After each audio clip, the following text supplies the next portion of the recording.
Okay, welcome back, ladies and gentlemen, to the ESL Major League, as we have apparently solved the little problems that we have with the delay issues, and now the players are going to be readying up for our first game here between Wellmet and 3D Max, as they did, they all seem happy now, all seem happy and good to go into our first game on Garden of Terror.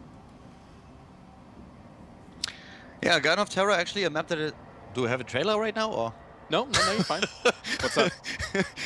You actually like faded your voice out, so for a second I'm like, am I talking into a trailer or No, like, am I fine? It's all you, man, it's all you. Okay.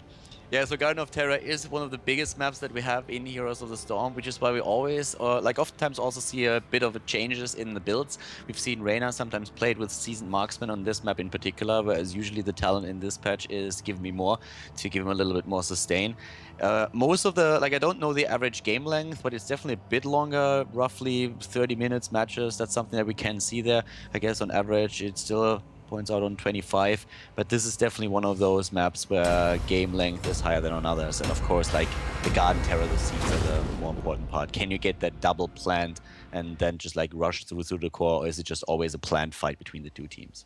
All right, then. Well, we're getting loaded up. Yeah, the Garden of Terror does present some very interesting dynamics. We even saw in week one a huge swing from one team to actually collect like 250 seeds or something like that. And it made a very huge impact on the game when you end up getting Garden Terror after Garden Terror. And your opponents basically have no room at all to establish themselves in terms of objectives on the map. So we could see that again. But I'm thinking that we're going to see more of an even game here. Two previous winners of week number 1. And we'll see how much Zeratul is going to have an impact here from 3D Max. And looks like we are good to go, at least in just a second. So for now, I mean, during those times during the nighttime, you have in total 180 seats that you can grab up. And yeah, game's live. So let's jump in, introduce the players. Welcome everybody to game number 1 at the ESL Major League. Today in our best of 3 we are having 3D Max going up against Wellmet in game number 1. And looking to the left side of the map, Garden of Terror, we have in blue Leo from Korea playing for 3D Max on Uther. ADRD is playing Sergeant Hammer. Nika is playing Vala. Shaihu is on Arthur's, Yobo on Zeratul. And on the right side, of course, we're having their opponent. It is Wellmet, with Nomi on Murden, Sok on Tasta, Get Amhead on Azibo, Hiruk on Brightwing, and Hazorps on Tychus. I'm Kaldor with Miss Kilaris, and we're going to bring you the coverage of the ESL Major League today. All right, and it looks like Arthur and Tychus is going to head towards the middle with Hazorps, as say before, playing on Tychus. And Good Amhead and Soccer just going to split down to the bottom, going to be going up against Uther as well as Vala. A little bit of a slow start, nobody really wanting to reveal anything as to where they are in terms of positioning at the moment, but Zocker's going to come in with Oracle and have a look around. Yeah, and we have in the mid lane now Arthur's going up against Tychus with Soccer Hazorps versus Shaihu. Down to the bottom lane, it is Zoccer going ahead with that tri-lane. And, well, the one important thing when we're talking about the talents here is that we already have a bit of an adjustment from Get Amhead, who picks currently, from ADRD actually, who picks his River resistant talent on level 1 for Sergeant Hammer so that he can't get locked down that hard. Yeah. Certainly doesn't want to be getting locked down, you're right. There is a lot of CC on the other side of this team with people like Muradin in there, being able to land those hammers if he really wants to. And looks like they're actually going to go straight onto Hazorps in the mid lane though. A lot of damage, and that's the power of Zeratul actually coming in and doing some good cleave, but in the end doesn't get the kill at all. Yeah. Top lane was also kind of funny as well. We had ADRD sieging up in range of the towers, and the first thing that happens when he does that is Hiruka jumps up to the top lane with Brightwing, and ADRD just unsieged and moved back and was like, alright, I'll get it. You're gonna team up against me. I have to move back here. So yeah, he wasn't too happy about that. But that's the power of Brightwing, just making sure that he helps out in all of the lanes. Yeah, at the same time, still just a small few skirmishes in bot here. Uther holding on strong with Vala. Still Zeratul was trailing on around though there, and Nomi was jumping up for a few seeds, so he gets some himself, but at the same time, we're seeing Hasu also get some up to the top. Yeah, the rotations now on the map, just making sure that they're getting as many seats as possible. You try to split those small camps as evenly as you can. There are 15 seats per camp, so you can gather up 30 per team if you get 2 of them. And we're having a split with 23 versus 22 now. And the top one goes to 3D Max apparently, so they have a slight surplus in seats there already. And the big Garden Terror, that's what both of the teams are going to aim for next. Soccer was trying to move in and at least gather a few up for his team, didn't get the chance though. And we have both of the teams now at level 4 with the additional talents already on the board. Yeah, what are we seeing here at the moment? Normal just into Sledgehammer for Muradin. Healing Ward been taken by Tassadar. It's already a nice little bit of sustain building up here on the side of Wellmet. Even the Protective Shield going down on Brightwing too. And looks like they're already going to challenge us with 3D Max over for the Big Garden Terror south. Yeah, and we have on Arthur's and Venom taken, which is another talent that the tank is going to lose in the next patch that was already announced by Blizzard, and this is a big part of his damage and one of the reasons why he is so strong right now. So it's going to be interesting to see how the teams are going to deal with that, if Arthur's is really going to be a big part of the meta in the new patch as well. Up at the top lane now, we have a bit of a fight going on, as suddenly ADRD is moving in to take the first few players of Wellmet down. And that healing totem doing a lot in terms of keeping them up there. Nomi just pushing on at the front and forcing them back. There was a nice cleave from Zeratul to actually start that engagement off, but didn't do enough, really. Didn't do enough to get any firm kills or firm damage on the board to actually initiate a kill. We now also see the easy camp taken by Hazops and Nomi. Both of them are going for that. Nomi is probably going to be very happy that the Sledgehammer that we are seeing taken on level 4 by his hero is also going to do the extra damage against mercenaries in the next patch. That should make it easier to just deep push lanes and also, of course, to capture them in the first place. In this case, he needed a bit of assistance since Tychus just moved in there for this. We have complete Stormhammer build now on Muradin with 3 talents taken. And at the same time, Cleanse on Uther for the opponent's team. Pretty normal build so far. Not really a lot to say about that just yet. Yeah, pretty normal. The Valor just going with the standard multi-shot build, eventually probably just jumping into Frost Shot with... Well, the ult might be a little bit interesting, actually. There is a few stuns from people like Muradin over there to try and interrupt that. But if she goes for Strafe, she should be okay as long as she's keeping an eye on when those stuns are flying out. Nika is definitely a player from which we've seen both ultis chosen. Like, he really tries to get the strafe in if he can, if he doesn't really rely on the stun that hard. One of the talents that they could go for in 16 is Executioner, since they are having a lot of stun in the team, and also, of course, Arthur's with the crew who helps out with that too. Oh, great wall of zombie here by Gerdam Hurt. Really nice play. He made a very good job there and completely pushed Vala out of the wall. So the first kill goes to Wellmet. Very well played by Decisive. Yeah, and it seems like 3D Max are going to try and take advantage of the fact that there was a lot of people in the bottom lane with Arthas pushing pretty hard up to the top. So that's the one thing they can claim back. They're actually taking a little bit of a lead in terms of that experience, but with things eking out and now with top being soaked as well by Nomi, that should even up pretty quickly. Yeah, we are going to have the level 10 talents for both of the teams in just a second. And already at the bot lane, 3 heroes with the Zeratul looking at Gerdam Herd, trying to get maybe a kill in here. Blink kill taken on Brightwing. Vala not with a choice of talent set, and there comes Rain of Vengeance. It's kind of the standard talent still. A few players, Nika being one of them, tries occasionally to get strafe in. Shinobu prefers it even, but usually we are seeing Rain of Vengeance then picked at the end just because it gives you so much additional crowd control. Yeah, that was cool though. You could see how every single heroic was picked up until Valor's, where there was a little bit of like, which one am I actually going to take here? Unless he was just busy. But overall, it's nice to see that there is that kind of option for a hero like Valor here, as there is a bit of pressure going down to the bot. Thunderwall going to slow that down by just a little bit, but they do lose the outer towers, so that's a nice start there for 3D Max. I had a couple of games at the weekend where players on certain heroes were waiting with the heroic ability until the next fight happened, with what was sometimes 2 minutes after they picked the level 10 talent. First of all, to hide which ultimate they would go for, and then of course also because depending on the situation that occurs, they might change that choice. So it was really interesting when something like that happens. In this case right now, we have a nice 4-man rotation at the bottom lane for additional seats. Leo is starting to move in and help his team out, but most of the seats have already been taken by Wellmet, but both of the teams are going to end up with a plan. ADRD actually applying a lot of pressure. Oh wow, brilliant little move there by Uther just to be able to catch that pickup on Muradin at the very end. I was about to say it was great pressure, and they're going to get Zokke as well. Really nice Rain of Vengeance. Yeah, that was a great move by Nika. That was really well done here, and the perfect moment, dropping that. And with Vala, the one problem that you always have with Rain of Vengeance is to get the maximum effect of the ultimate, you want to be as close to your opponent as possible. And usually that kind of contradicts the idea of a ranged DPS hero. In this case, though, he just moved in immediately, dropped that, and got the perfect stun off to get that kill. And that, of course, gives them now a level advantage, the extra talent already. They could use that to just get the additional seeds, and they are in a great position at this point. So that talent alone is already amazing, but if they even get the top plant now and those seeds, that would be the best case scenario for them. Yeah, I think there was a lot of setup for that kill, those 2 kills that they got there. I mean, with ADRD applying a lot of pressure through there with napalm strikes and then constantly pushing on back, but now it's Gerdem Herd in the Plantera. Gonna be pushed back in the middle here. They're looking for extra room, trying to find maybe even to push onto the extra Garden Terror themselves or push the top lane, but for now they're just also having to deal with the extra Garden Terror here of 3D Max, so very, very close. Yeah.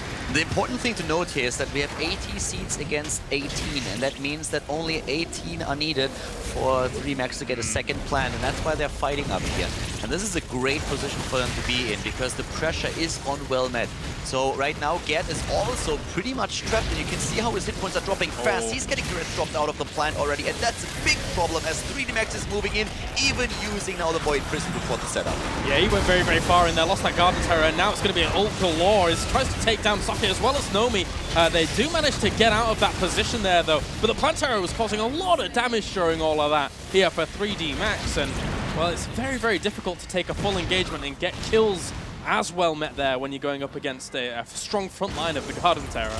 It was a very nice setup, especially for the Nazebo ult that they were trying to use here, which was a bit unintentional here in this case, but we had Nazebo moving down to the bottom immediately and using his ultimate to just like counteract what 3D Max was trying to do, and that nearly turned the tide actually. For a second it looked like 3D Max might lose a hero or two here, which then in the end didn't happen. They got the kill on Meriden and were able to push Wellmet back, but Gerdem was very, very close to change that with his heroic, but we saw them moving in and cancelling that out, so that was a very, very good play by 3D Max.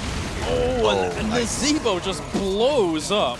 No chance to be able to use sprint out of that because you are gone. So much lockdown will be pushed away. Even gets the easy camp, their opponent's easy camp off the back of that. So 3D Max with a really, really nice little momentum start in this game.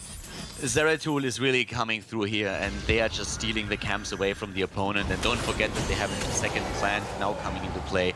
And if you have really 2 plants back to back and your opponent doesn't even have more than 20 seeds, then you know that you are in a lot of trouble. Especially that with the second plant, they are definitely going to get level 16. And with that talent, they suddenly have a massive lead over Wellmet, and they are already ahead.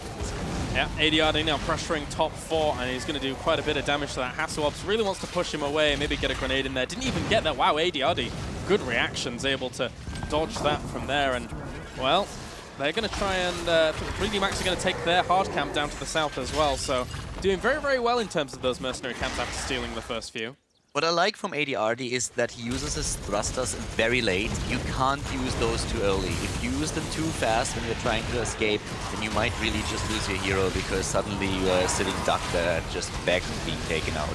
And well, as I said, he tries to defend alone at the top, but they even used all of their heroics there, well, not all of them, but at least they used the Ravenous Spirit, so they really, really wanted him. They get the fort as well, so it's at least 16 versus 16. From Wellmet's perspective, that was totally worth it. They dropped a few heroic cooldowns for that, and they were able to get this on the same talent. So that wasn't too bad, and now they're starting to rotate again. The plant is still in the middle, trying to push one of the forts down. We have pressure towards the keep at the bot lane, but Wellmet at least has the same talent.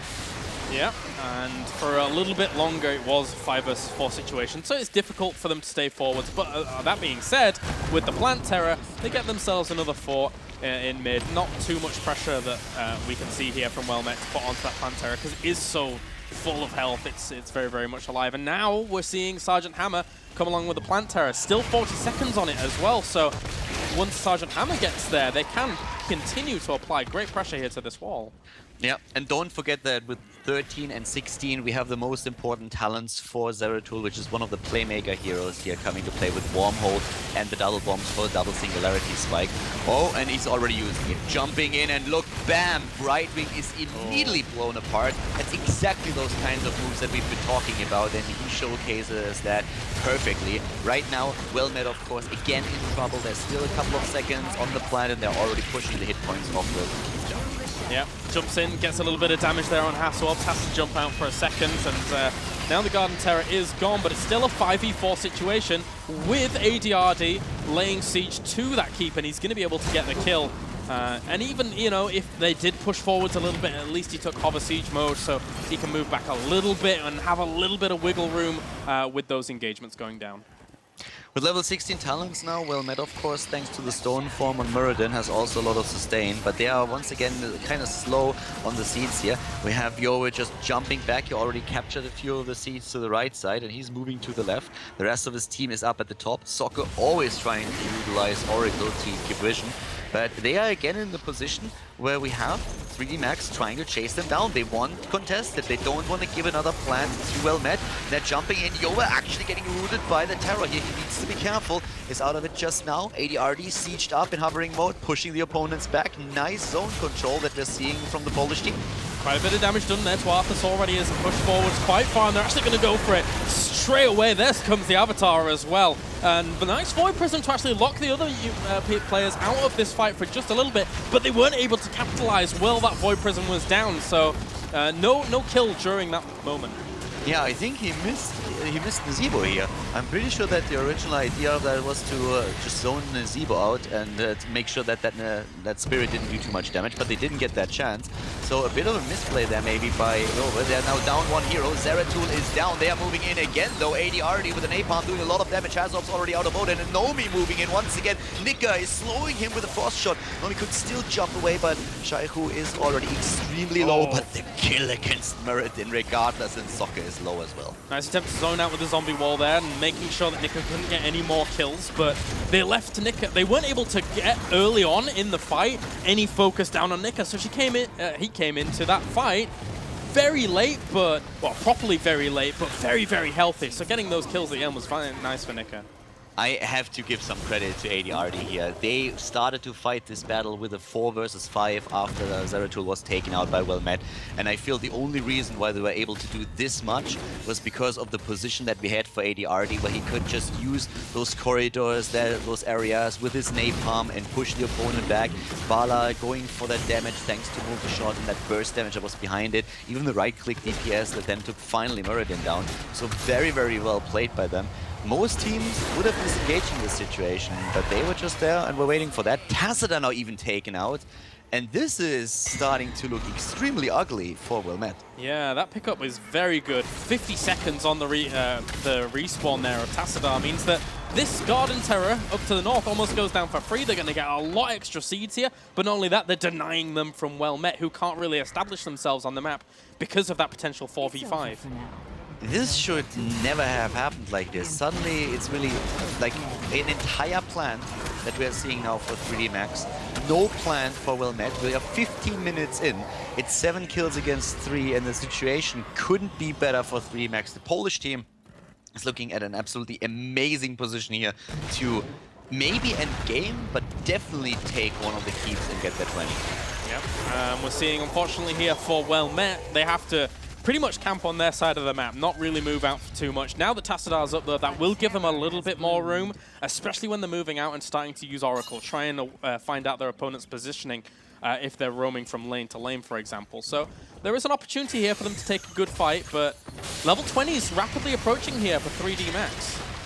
Now 3D Max is not barreling down the mid lane. They are going for the bottom and trying to take another keep. And they should be able to get that easily with ADRD in the backline, especially once the level 20 hits and he's going to pick up the advanced Lava Strike. He can use the safe distance and that damage to drop that keep within seconds, and he's already using that right now as we speak. We have all those additional talents now with another blink on Zeratul and Vala, and this is just such an amazing spot for them. It's an entire level there ahead. That's going to take an eternity for Wellmet to catch up. Yeah, especially when they're having to defend like this. I mean, Tassadar really needs the idea of Twilight Archon here. The extra range it gives will be pivotal once a big engagement comes, if they can get level 20. But for now, they are a little bit stuck. They're having to sit here, having to wait it out. And wow, Joey got actually in right on top of Gerdheim Herm, doing quite a bit of damage. Thankfully, Brightwing will be able to do a bit of healing whilst all this is going on. But they lose another keep, Kaldor. Yeah, easily. Like, there was not even a problem for them. And look, always Zeratul jumping in with a cleave, needs to move back in this case, but they already wasted their Annihilating Spirit, or the Ravenous Spirit that it is still. And that's the problem. The cooldowns, most of the cooldowns are already low, or they have only Odin and Ark, and that's the only two that they still have. But it doesn't really look like the Polish team is able to end it just now. They are thinking about going for the core, but then decide to move back because they're realizing they are already too low, and especially Nika is very low in mana. Yeah, quick response there at times by ADRD as well to unsiege while Zombie Wall was going up around him and not even use the thrusters to get out of that position. So very quick. And also, I mean, he sat in siege mode there for a long time whilst they were relatively on top of that position. But he had a lot of confidence in his team to keep him alive. Another tower's going to fall top, and this pressure is not going to subside. They're just going to continue on. This is tough to deal with. It's very tough to deal with. You're completely right. Nomi is going to try and make a play, maybe get a good stun, but so far nobody was really exposing himself. And we still do not see a Ravenous Spirit being up again, and that's a problem because it's one of the high DPS ultimates that they're having in this case. And the problem for them also is if they start using Archon and Odin, the only thing that's going to happen is that the Max just moves back and waits that out.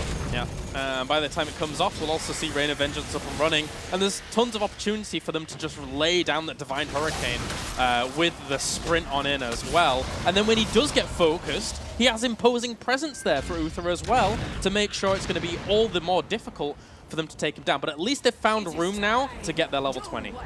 But now we're having also the seeds up on the map again. Night has fallen and 3D Max is already in position, takes most of the small camps here, easily gets a plan and can now move down to the bottom where Jove is already in position. Level 20, as you already mentioned, is now on the board for both teams. Here comes once again the Ravenous Spirit. Nice position from Gerdheim Herm, but he can only get a bit of damage. He's trying to push ADRD back and he's successful. We have Odin and also Argon pop.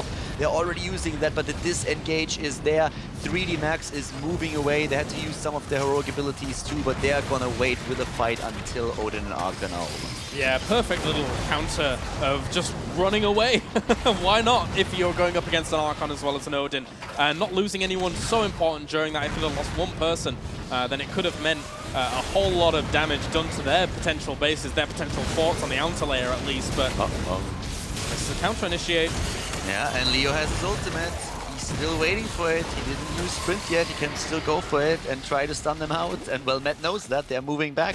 Apparently they say, guys, this is too dangerous. Let's just be happy with the plan that we have and try to find later. Now it's going to be too tricky, especially since they lose hit points on the core because of the catapults and the siege giants already.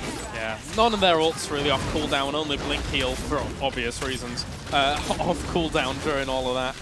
But now we're seeing all of the cooldowns kind of replenish themselves here as they're just going to end up moving down to this bottom. They've already got their Garden Terror, that's the thing, and they're trying to rival for more seeds. There's a bigger problem, yeah. They might get 2 terrors in a row, and if they do that, then it will be a terror against Wellmet without one, and that is the worst case scenario for them here. So at this point, this is the big fight that really counts. They need to deny those seeds to 3D Max, but Nomi gets stunned out. Very well done, what we saw here from Uther. And now it's a 4 versus 5, of course, and they are already in full retreat.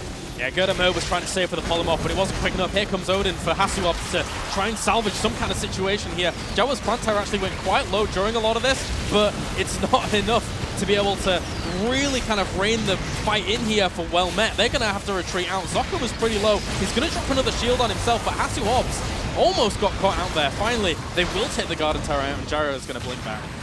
But Jove is suddenly in trouble, can blink away from Gerdheim Herm's Ravenous Spirit though. And that was actually a very nice position for Hasuops with the Odin that he used there. Only in the end, when the Garden Terror dropped, then finally 3D Max was able to engage. But now that is down, and Gerdheim Herm gets immediately initiated. Upon goes down already. The nice stun, double kill, and maybe even the triple kill as Zocca moves back. And he might not make it. We already have Hasuops down. This could be a team wipe, and it is. and this looks very much like it's also going to be game. Yeah, I think so. What a brilliant little fight coming out of them. Some very good synergy, good AoE damage actually landing on a few players there. As now 3D Max just moving forwards. Nomi is the only line of defense left. And that was almost an insult to injury Void Prism at that point. Yeah, this is not looking pretty at all. I mean, Nomi is trying to do what he can, but the core is down to 50% already. They're just simply going for it. 12 kills against 3, and this is it, ladies and gentlemen. Game number 1 ends in favor of 3D Max in this best of 3 series at the ESL Major League. Very well done there by 3D Max. Very well done, and you know, it's kind of what we saw in our previous week, where there was a lot of snowball factor on a map like Garden of Terror. It wasn't quite as severe in this game, of course, compared to the game that we saw in week number 1, but 3D Max controlled the objective very well. They just won those fights really well. Most of the battles that we saw took place on the same talent, except for the last few battles where we had level 20 then on the board this early. But they just played that very well by controlling the objectives, getting the seeds, pushing in with a hammer, and utilizing Zeratul. That kill that we saw to the right side while they were trying to defend their base was great against Brightwing, brought them a 4 versus 5 situation, and they could use the potential of the plant that they had at this point, like, completely. So that was very well done. And I think Wellmet kind of... They didn't get a chance to really establish a map presence for them and to really rival the opponent when it came to the fights on the objectives. Yeah, I mean, even when they were losing their easy camp and their hard camp that early on in the game, these small things kind of like added up to the point where they really had a hard time establishing themselves. I mean, Brightwing pulled a cute move of going to bribe their opponent's easy camp over on the other side of the map, but it's not quite enough to kind of turn the scales in their favor at that point. But yeah, 1-0 lead so far. So now, of course, we're going to see the second map started pretty soon. And Wellmet still has a chance to come back here. It's not over yet. Yeah, definitely. We've seen them in week 1, of course, actually go the full 3 maps, which was the only series actually during that week that we saw the full 3 maps with Wellmet going up against Planet Key Dynamics. So there is the potential for them. We are now just waiting on them to pick one map here. And then once they have done that, we can get into game number 2. But again, you know, as always, loving these games. 3D Max showed a very strong game there. Compared to, I was expecting Wellmet to come a little bit more storming out of the gates, as it were. But I think the bans and picks didn't really go in their favor, with 3D Max leading the charge in that regard as well. That Zeratul play, as I said before, was, in my opinion, the crucial thing, and he did very well with that. I think he had like one misplaced Void Prism and one situation where he dropped very early in the fight, but in general he was doing fine. And even when he was killed in the battle at the bottom plant, the rest of the team was just doing so well, especially with Sergeant Hammer in the back. If you can rely on that advanced Lava Strike or simply on the Napalm to always get the damage in against like 2 or 3 clustered up players, that starts to whittle the hit points of a team down. And that fight took, like, probably the smart, like, I think Wellmet had 2 choices there. A, just go full YOLO and be like, all right, we completely commit to this and we're going to catch that hammer. We're just like going to move in full out and try what we can. Or we disengage, go to the top, leave the bottom plant to the opponent and just take the top plant and try to go for the seeds. It's going to be a race because as soon as 3D Max is done, they will move up to the top, but it would have probably given them the seeds that they needed for a plant on their own, and then we see a different game. But with them losing heroes, I think they lost nearly the entire team there, and then also losing the seeds on the bottom and the top, suddenly we had that extra plant for 3D Max, and that's where they really started to lose the game. All right, so game number 2 is going to be on Cursed Hollow here. I like what you're saying, though, about the idea of what Hammer actually does and the tools that it brings to a game, with the idea of slowly whittling down health. I mean, that's one thing that we've actually seen Wellmet use not only Hammer, but also Tyrande with Owls later on in the game can actually cause a big problem and a big issue. If you're taking chunks of 1,000 damage here, 1,000 damage there, if they're hitting on very long range, then it does present issues when you really want to say, okay, we're all healed up and good to go, and now it's time for something like a team fight. There's one big difference though, and that's the cooldown of the ability. You can get that in with Tyrande. Some players, I mean, we've seen players go for rewind on her as well, just to get the double owl in. So if you hit those, it's really nice, but you kind of have to go for the level 1 talent, for the Sentinel talent, where you just go for Pierce. And that has actually disappeared within the last week. Not completely, but we've seen other changes now to put more of an emphasis on Hunter's Mark. And the cooldown on Napalm is just ridiculously low. So you can just like always shoot that in. So that gives you even a bigger edge on that hero. That's a good point that you actually make up with Hunter's Mark as well, though, because, again, that's something that Wellmet does like. The idea of going for someone like Tyrande, with a Muradin as well, obviously, to chain those stuns, chain the Lunar Flare, and then into have Hunter's Mark rolling during all of that. And you can basically secure yourself a good kill with how much CC you're able to put on the board, unless, of course, Cleanse comes out and is able to deal with that. So it's always nice to take something like an Uther or have someone like a Brightwing along with you for the ride if you're going to be going up against something like that. Are we starting with the picks and bans? The map is ready, right? The map is ready, yes. We're just waiting on them to somehow find your lovely tool. And then once they do find that, then we can actually get into the picks and bans here for Cursed Hollow. So. There we have 3 mechs already readying up. Aha, okay. So once Wellmet readies up as well, we should be able to get into these picks and bans. But if you're just joining us now, currently 3D Max is 1-0 in this first best of 3 of the day. Not only do we have this series, but also coming up we have Planet Key Dynamics versus Beat Our Bakers in our second series of the night. So it's just 2 series a night here. It's a far cry away from the 8-9 hour qualifiers we've had to do in the past, Kaldor, but I like these length of broadcasts. I think they're very nice. I actually like that it's best of 3 series. I feel like with best of 1, there's a lot of like emphasis on a single game. But if you're unlucky with the map, or you just like screw up one draft, then it's always a big problem. Yeah. And with the best of 3 series, you can just like make up for a mistake, and therefore Wellmet's still having the chance now to win that series. All right, well, we can get into it then. Our second ban and pick phase here of this best of 3, as Zeratul going to go away for Wellmet already, and 3D Max, well, I'm expecting Snitches. There you go. Easy peasy. Stitches and Zeratul banned out immediately. All right, so this gives the opportunity here for Wellmet to go first pick, and it is going to be the Hammer, which actually they did pick last week as first pick on this map as well. So really, really liking the Hammer on Cursed Hollow. And that's now exactly what I already expected a bit more in the first map, but as I already pointed out there, it's not the Hammer map when you're playing on Garden of Terror, but the fight for exactly that hero. It's not the traditional first pick that you see, but it's a strong one, and with both of the teams having good Hammer players and valuing that very highly, I kind of like that, and especially after the last game. Wellmet is immediately saying, yeah, you're not going to get that again, we're going to get it this time. Yeah, it's nice to take that away, and nice to have that tool available to you as well. Again, just the pressure that it's able to apply from such long range. Now, how do 3D Max pick here? They obviously want to get some good damage on the board as well, but they're going to go for a Brightwing pick to start things off.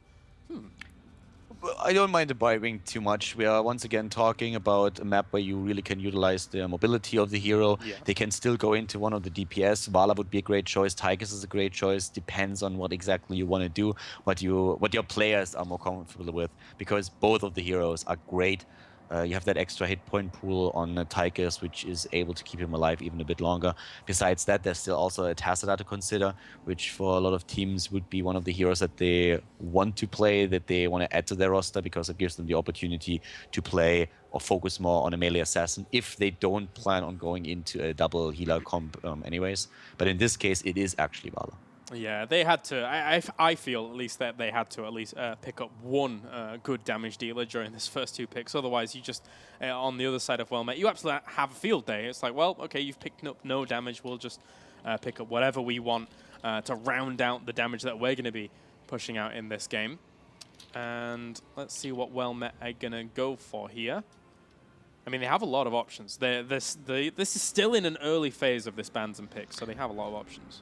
They can go Tigers Tassadar. There's Tassadar already. Tigers would be great for them now if they want to have another Like, I actually think that Tychus would be a good choice for them. They could once again go into Muradin faster because they just say, okay, we want to have him as a tank and he's one of our playmaker heroes here. If Nomi doesn't get his wish, then I think it's going to be Tychus. But yeah, because the problem that you have here if you don't pick Tychus is that 3 Max is going to take him. Yeah. And then you're playing against Vala and Tychus, and that's an incredible strong comp that you're having. Interestingly enough, if you actually go and take Tychus as well in combination with Tacita and Hammer, you could really think about that Bloodlust comp again. Ooh, yeah, that would be nice. I don't think we're going to see it, but it's always there in the back of your head and you kind of wish for it because it just has that momentum that you want, and suddenly those fights. I always just like imagine the Warcraft 3 games where we saw players like Grubby playing Orc and just using Bloodlust to stomp with their Orcish horde everything in their path, and I always want to see that in the Heroes of the Storm game as well. But Nomi apparently got his wish, and we have Muradin being picked. Yeah, I think also if you end up picking Tychus on Wellmet side of things, then 3D Max, like, you've picked a lot of damage there, and then 3D Max with their extra 2 picks is free to just go for themselves something like a Muradin as well if they want to, or even then go towards a 2 healer comp with the idea of Uther. I mean, there is still the potential that comes out for them here in terms of an Uther or something like that. But you're right. If it had have been something like a Bloodlust, I would have been very happy. But yeah, we don't see that too often. And there's Yeah. Tychus as already predicted. Tychus is the immediate pick, so we have already double damage. There's a lot of damage that they have there. And for them now, it's just a question, first of all, which tank are they going to go for? And what's going to be the additional hero with a tank? Are they even going for 2 maybe? I think it's going to depend a bit on what Wellmet is going to choose as their last remaining heroes. But for now, there's already Arthur's, great tank, and now the ball is in Wellmet's court, and we could see all kinds of things for them. Uther most likely going to be the healer. There is potential for Illidan, there's potential for Thrall, for Kerrigan. You could also play Tyrande, which they already showcased several times. You can keep her alive with all that. So this is basically up to them right now, what they would like to play. And 3 Max is going to adjust their comp accordingly. Yep, they've just got one more pick on their side of things. So just waiting now for Wellmet to pick up what they want. Yeah, as you were mentioning, I mean, Uther for me is the go-to. I think for a lot of people, it's the go-to. And then from there is that little bit of room for change and innovation. But it's going to be Tyrande and Uther. Okay, so pretty much exactly what you were alluding to before. Yeah, like with a lot of other teams, I would have said, okay, this is going to be some kind of build where they're going to go into a melee assassin, and especially Kerrigan gets a lot more popularity in the European scene now these days. She's very, very popular and an extremely highly valued pick in North America already, but in Europe she just recently sees a lot more play. As it is Wellmet though, Tyrande doesn't surprise me. So yeah, it's just a hero that they love. There's a lot of lockdown in those last 3 that they actually have, with the Muradin, with the Tyrande, with the Uther as well. I could still see Kerrigan, by the way, for 3D Max, thinking about it now. It doesn't necessarily have to be her, but if you look at Kerrigan together with Arthur's roaming squad, it's extremely strong. It's also very good initiation. You can always pressure, especially Tyrande with that. So it's an option that they have here. But right now, yeah, I really don't know what they're going to go for here. Could they go for a Tyrael or something like that? Or do you think it's the comp doesn't follow up Judgment well enough to jump on something like a Hammer? Yeah, I don't think that they're going to go for that.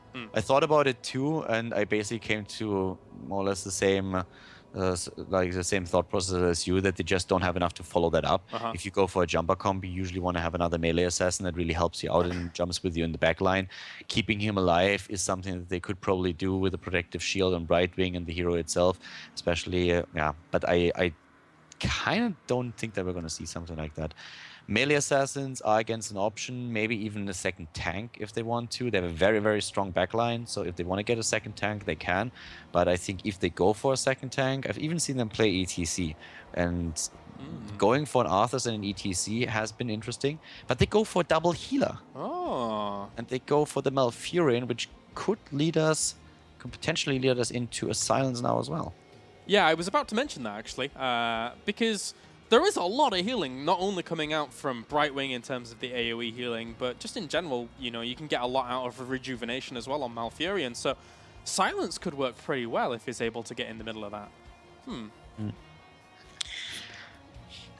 actually not quite sure what exactly they're going to do with this. Malfurion is not a hero that I expected. I guess Arthas is going to be in a very, very good spot when it comes to survivability because, well, he has Rune Tap, he has Death Coil, he has the Army of the Dead, and then again, they can use Brightwing and also Malfurion to keep him alive. But I would have really thought that if they want to have a little bit more to keep their heroes alive or just like a bit more support for their backline, that they would have gone for something like ETC. The problem with ETC is more his ult. And oftentimes you see heroes trying to combine that with a Zeratul or with a Tyrande. But if you just go for a stage dive to have a bit of global presence on the map and just use ETC with his skills, he's a very, very disruptive force, and he usually can keep your backline safe, and was in the past already used by teams together with an Arthas, even though he's not really a pick that we see all that often. But yeah, so I'm curious to see what exactly they're going to do with Malfurion here. Yeah, you raise a good point with the idea of ETC. I mean, it does offer very, very strong late game team fights if you're able to land that mosh pit and get going, but it's landing it that can be the difference if you want to do something like that. But for now, we're getting ready into game number 2 here as the players are picking their heroes and looking to push on into Cursed Hollow. As we were mentioning before, 3D Max already one game up in this best of 3, but in the previous series last week, Wellmet were one of the only teams actually, along with Planet Key Dynamics, to go to all 3 maps. So there is still the potential for them to come back. I feel that these two teams are actually very, very evenly matched. I'm still thinking about that pick, like, sorry. But in my head, I'm just like going over that, and I wonder what exactly they're going to try and do with that. If they go for the silence here, and if they do, I mean, they really need to get Malfurion into, like in there first to get that silence off. So I'm not sure if they really do that. You can go into, with the Malfurion, one of the things that you can actually do is you go for Ice Block and you activate the Tranquility, go into Ice Block, and then you fight around Malfurion. And for that round of time, he's not really, you can't touch him. And that's a really interesting play or a really interesting style. It's probably going to become more so of a thing in the new patch too. But here there's so much stun, and also then that range position that Get Head with his Sergeant Hammer can take up to make sure that Malfurion is not coming in. With 20, that changes thanks to the Bolt of the Storm that he can pick up.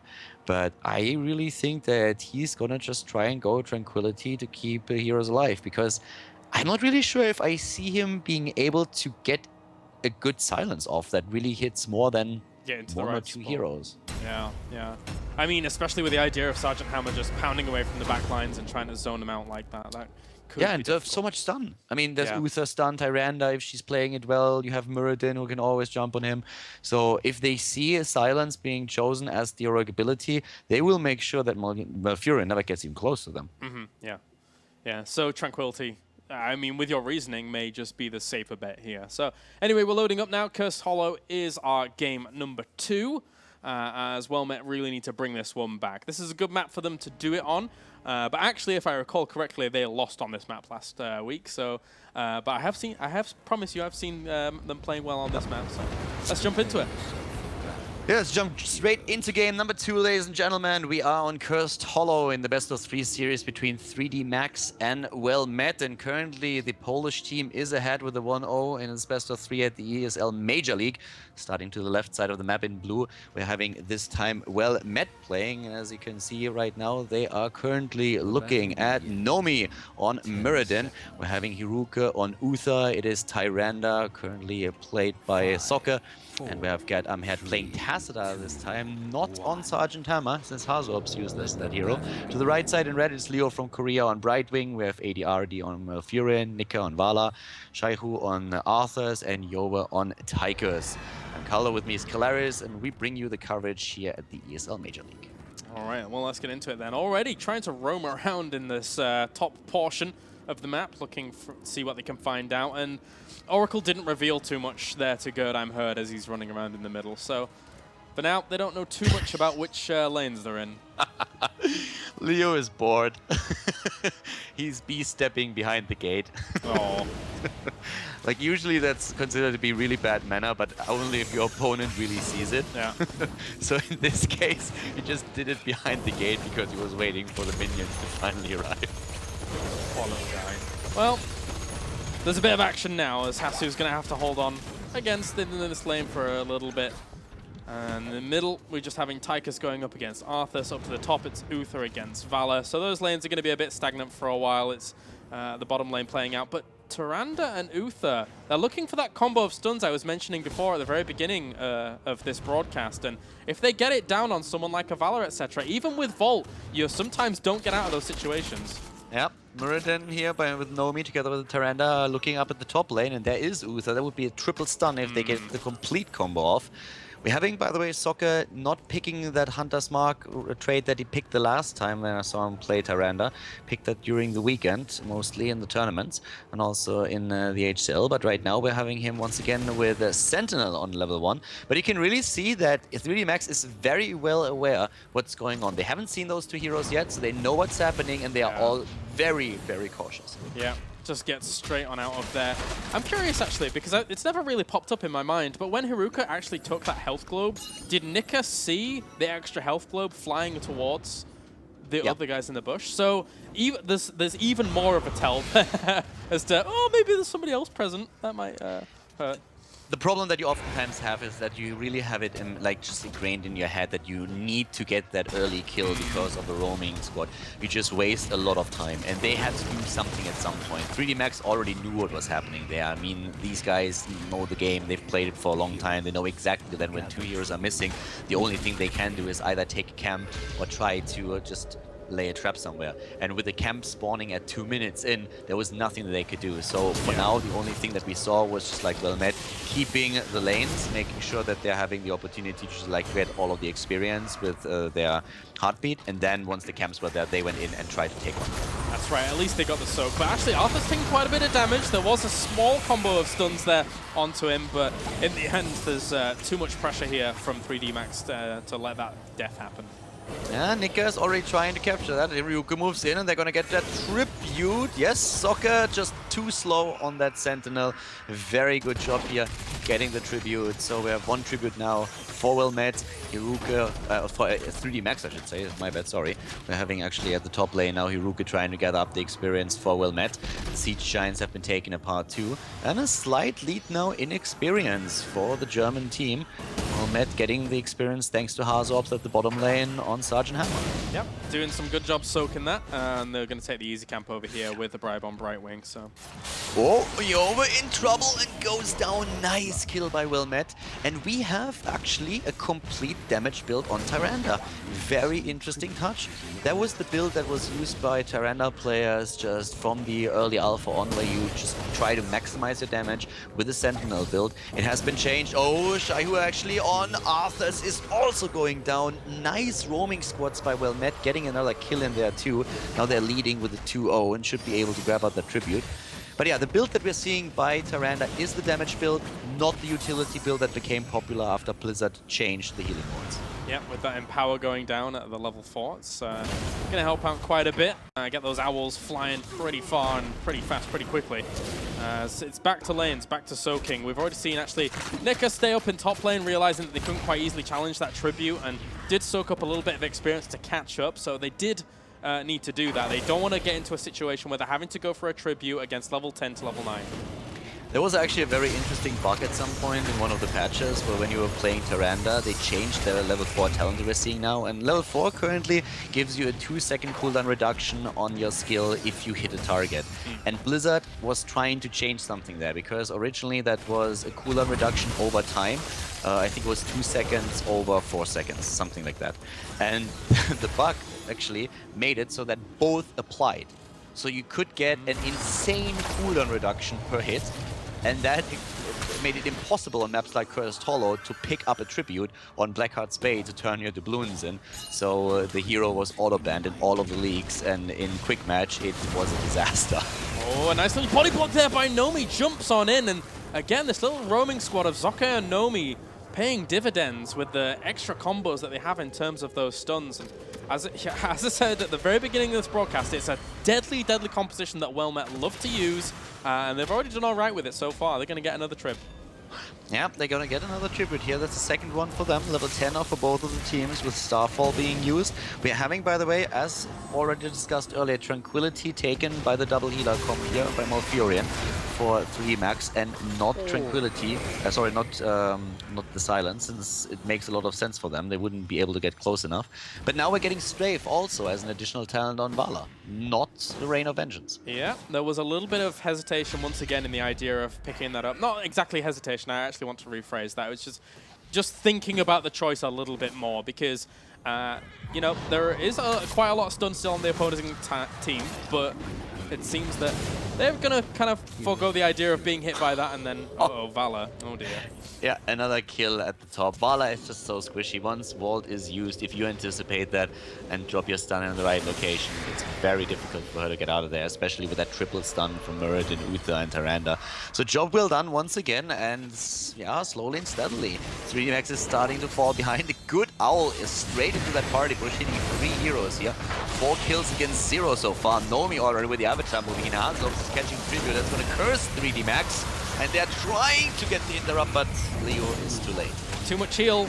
Too much heal. That healing totem was able to keep them alive good and true whilst capping that trib. But it kind of makes sense to me now, the idea of this damage that Tyrande's able to push out, because the Romy squad, even in mid, we saw a very, very close to kill to Malfurion like about a few minutes ago, but there's so much damage coming out from both of them that it really, really causes great problems for them. And ooh, does not hit that Lunar Flare, so Malfurion can get out safely. I really think that the Malfurion pick was just not really what they needed there.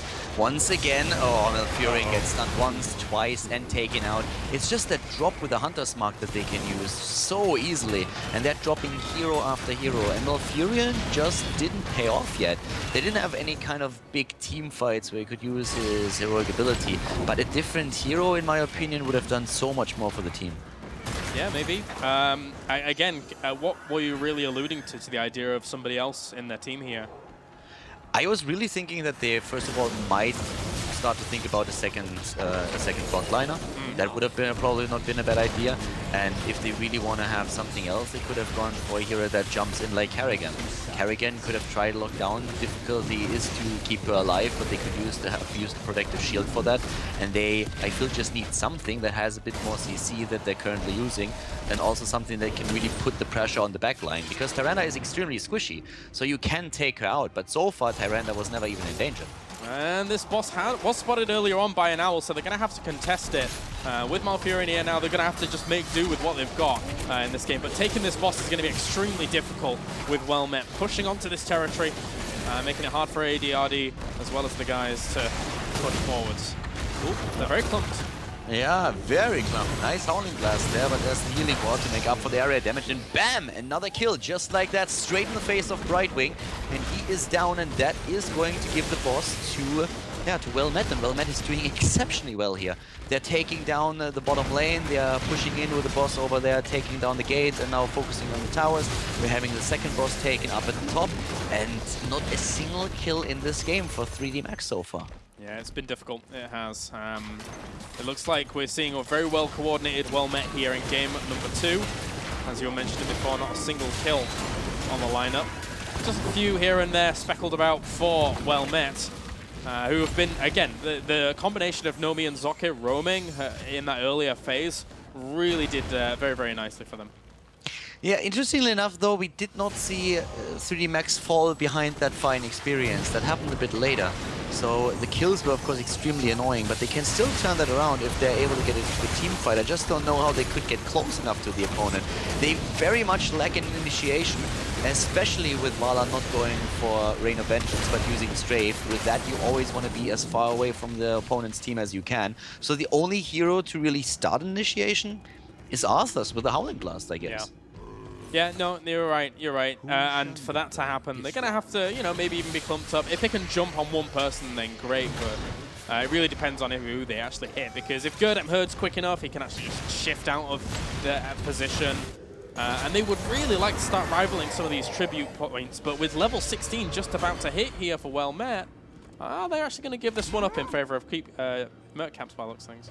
They can easily do that. They have already, like, they know that this is only going to be the second one, and they can interrupt it as well.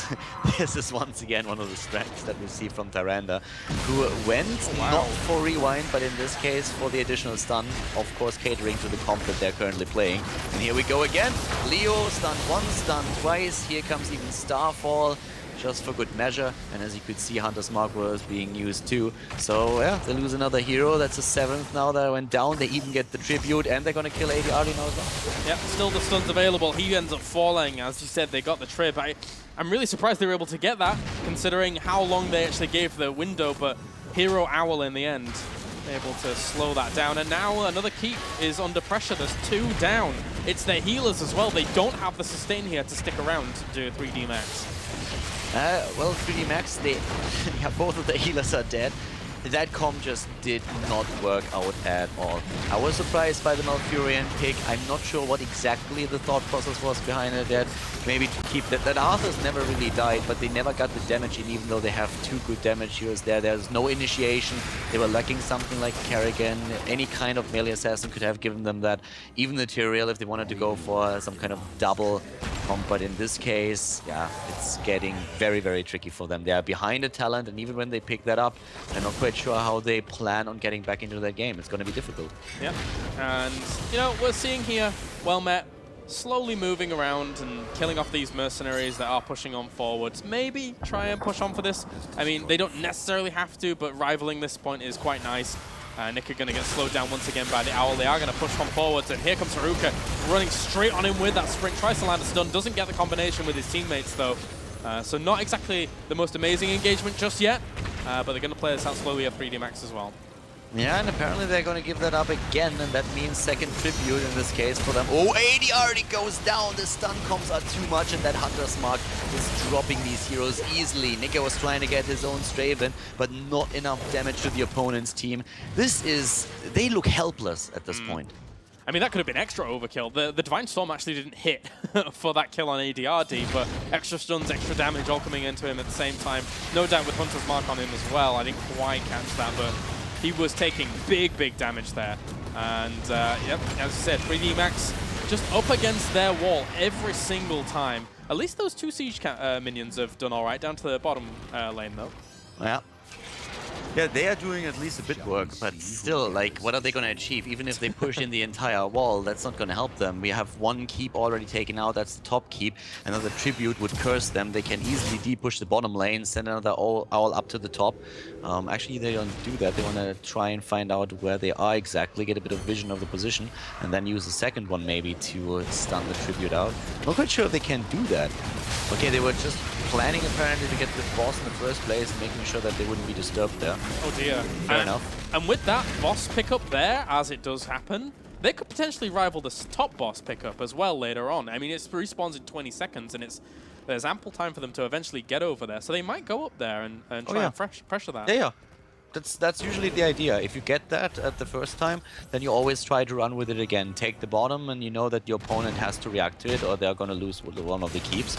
So they rotate up to the top immediately. And that is something that 3D Max already knew. Yeah. Once the boss was taken, they knew, okay, we have to defend against 2 of the bosses now, and they have to do that. That just simply puts them into a passive spot. I'm not really sure. I actually think that Wellmet is not going to try and end with the boss that they're taking at the top lane right now, because they do not have the talent lead. They could try to rush that in because there is currently no fort, so the boss is going to go straight for the core, but they are most likely just going to use their map control, grab another tribute, put the curse on them, get as many of the camps as they can, because they know that 3D Max cannot move out. Yeah, they're still just pinned in. Even if they are this far out, it's the idea of pinned in by this golem in this lane, and there may be the potential here for Nomi to land something as he is going to move forwards, jumps forwards as well, lands a stun on top of Arthas. The Lunar Flare actually catches him too, but actually, you know, the Tranquility is being able to keep them alive a lot during all of this, and the stun combination didn't quite work out just yet for Wellmet. Yeah, suddenly they're trying to turn it around. Yeah, Get 'em Hurt already moving back. And good old Gerd has a bit of a problem there. They are able to just move back for now. We have the boss being attacked. I'm really surprised they were trying to move in for it like this, but they gave it a shot. Didn't lose anybody there, but are now starting to move back to at least take down the wall in the mid lane. and put some pressure on the keep here. Yeah. Boss, of course, going down. A few hit points already gone on the core. But what about the keep in the middle? Can they take it? They might.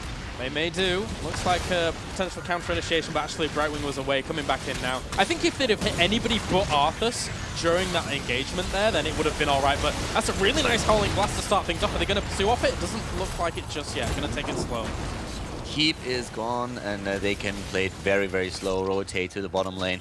Time is also working in their favor. Every time that they're fighting for an objective on the map, they know that, since the lanes are going to push in very hard against 3D Max now. The Polish team is in all kinds of trouble now. They need the level 20, but they already know that Wellmet is going to hit that faster, and Wellmet should try to end when they hit 20. Yeah. Just going to take this easy camp up to the north, take the hard camp down to the bottom. With Tassadar going completely ham, really needs a little bit of support there. But the hard camp has already been taken over on the other side. But as you said, I mean, these lanes are just going to keep pushing in. Those kind of minions doing a lot of work for them. And level 20 is about to hit here for Wellmet. So all kinds of problems, even more problems on the way for 3D Max. Wellmet has two options with this. They can either say, okay, we go and try to end, or they can say we play it extremely slow and take down the bottom keep first. But with level 20 and the window that they have, they should try and do something. They have already all of the objectives and all of the mercenary camps that were on the map taken. So unless there are a few that are on a very, very low countdown, cooldown, they should now go straight to one of the lanes and take either keep or try and go for it. And it looks like they are going to wait for the Siege Giant camp here. And they could even just let the Siege Giant camp push the bottom lane alone and move into the middle and put pressure on the core.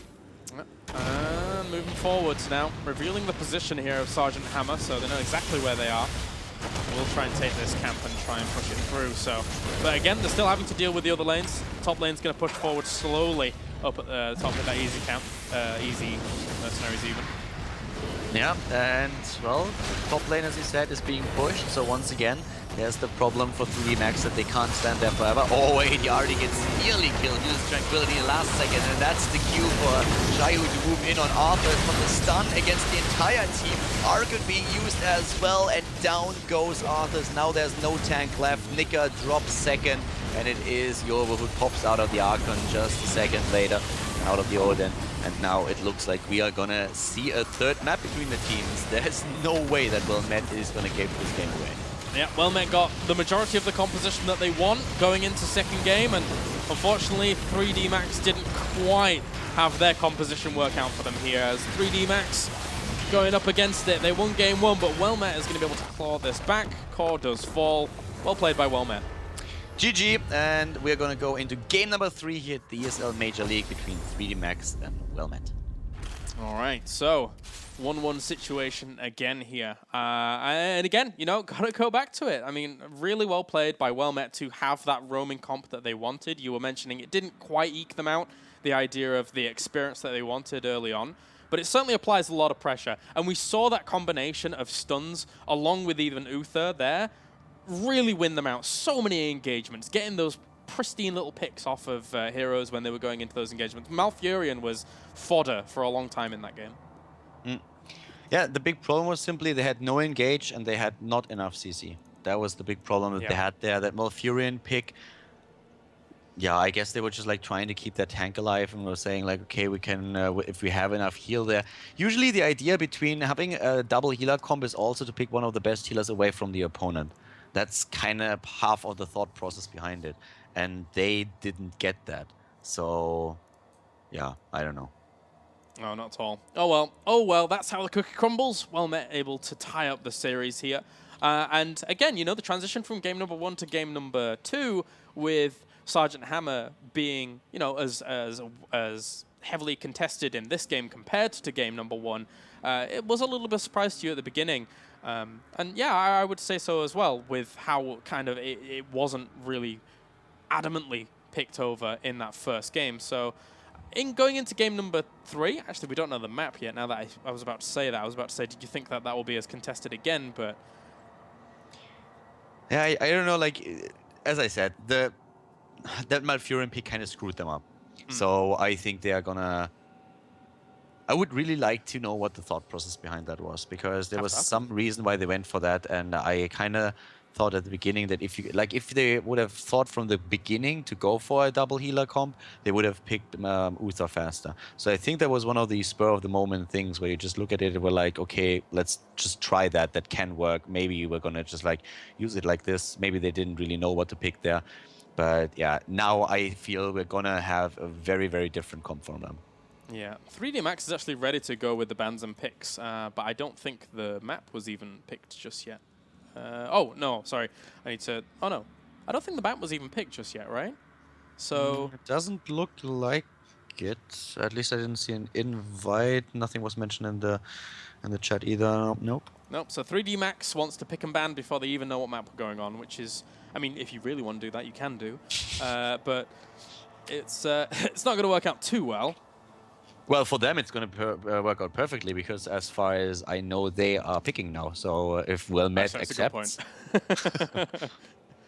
well, I just don't think that Wellmet is going to be very happy about that. No, probably not. Probably not. And after knowing Hasu and Zoke for a long time in the StarCraft scene, they want to make sure everything is as on point as possible when it goes into the games. So, still just waiting here. I think we can probably just go to a break at this point because they are going to take a little while here, apparently, and nobody's replying in the chat. So we're going to go to a short break, guys. And when we're back, we're going to have game number 3 between Wellmet and 3D Max.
All right, welcome back, ladies and gentlemen, to the ESL Major League here for Heroes of the Storm, as we're going to get into game number 3 in just a second here between 3D Max and Wellmet. And it wouldn't be a Wellmet series without it taking about 2 hours to accomplish a best of 3. So hopefully we're going to establish a tradition here at the Major League.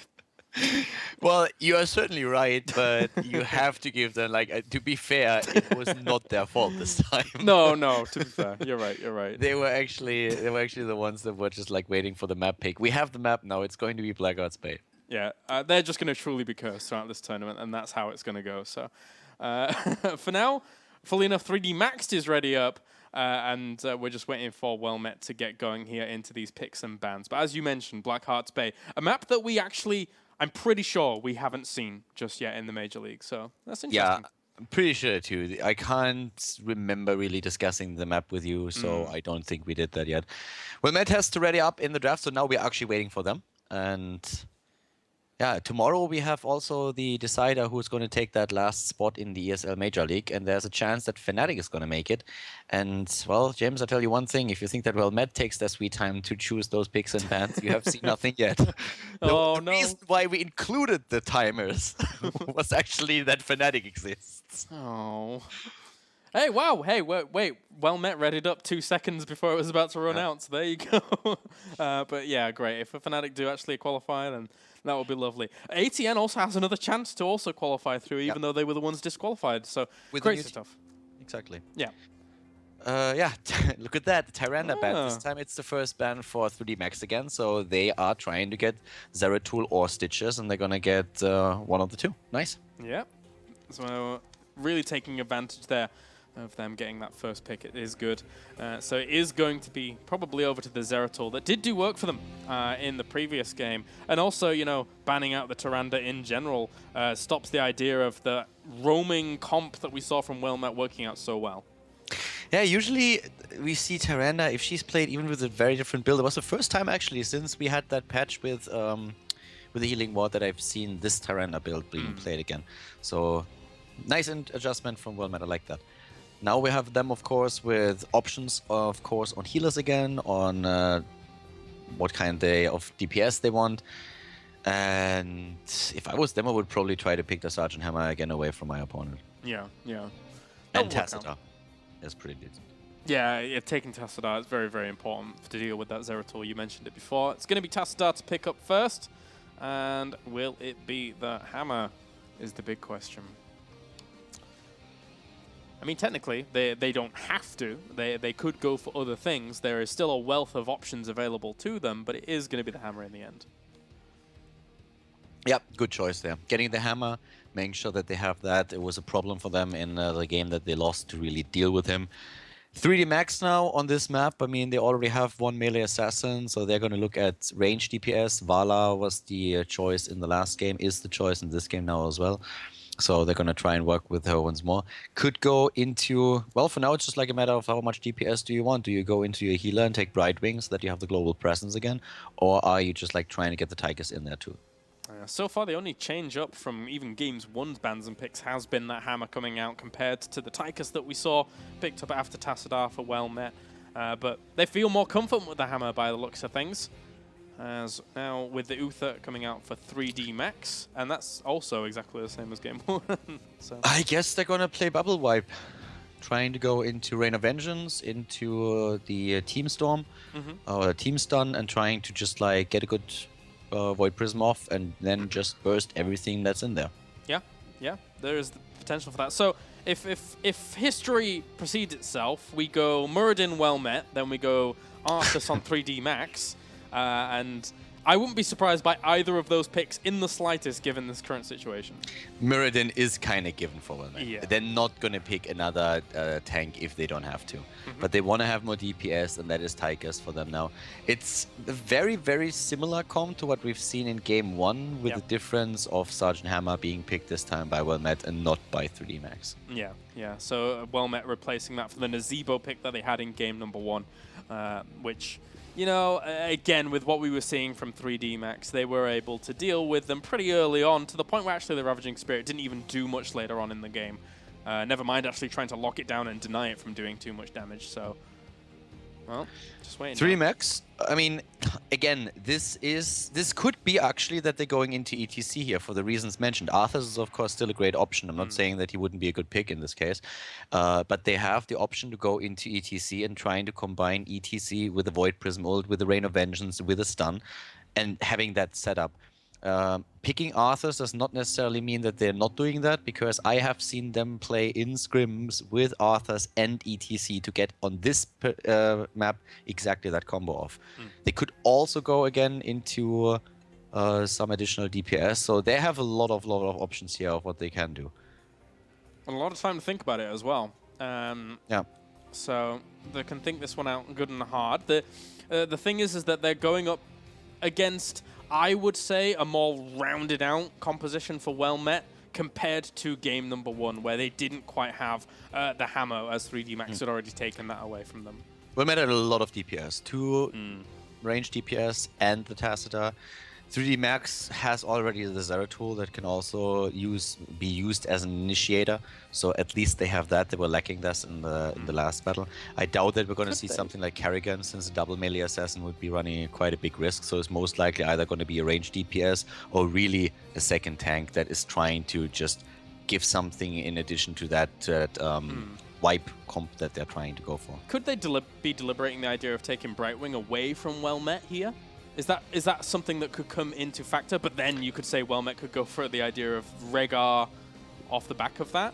I don't think you want to go into Brightwing here and with the double healer, because you are starting to lack damage. Yeah, okay. I mean, they have Zeratul and Vala, but there should be something that either works towards the comp with Void Prism or gives them damage, one of the two. And Brightwing doesn't really do that.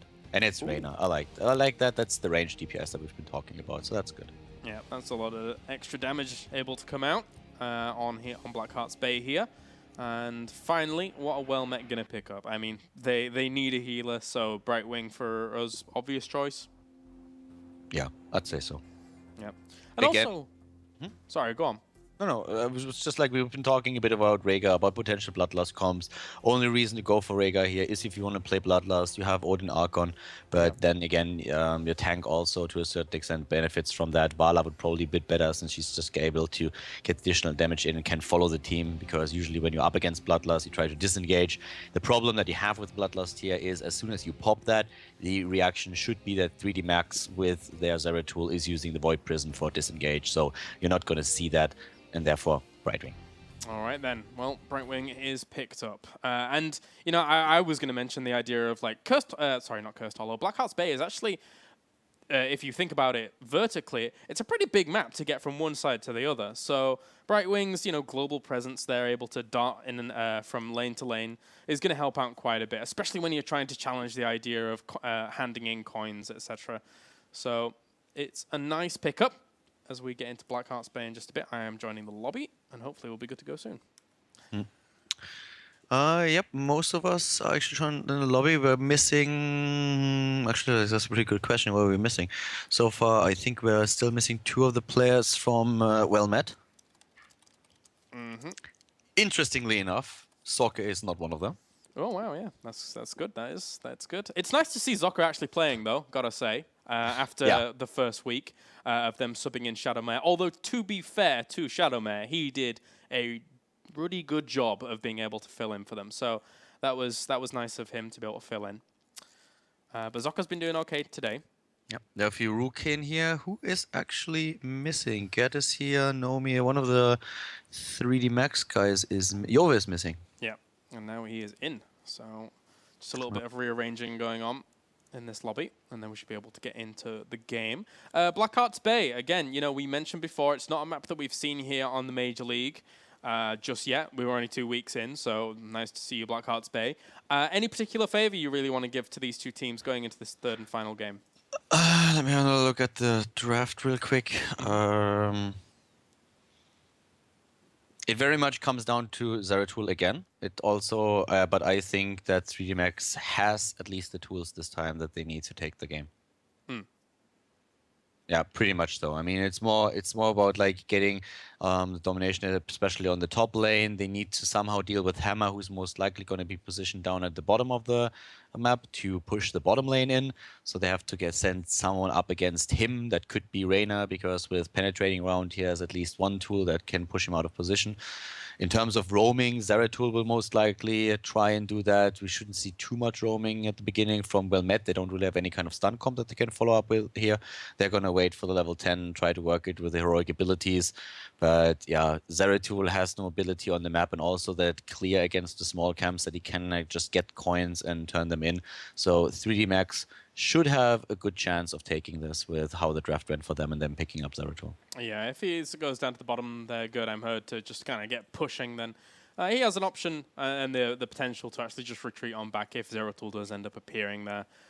So we'll see if he's able to get out. We're just waiting now, once again, for just 2 more players here to ready up into the third game, and then we'll be good to go.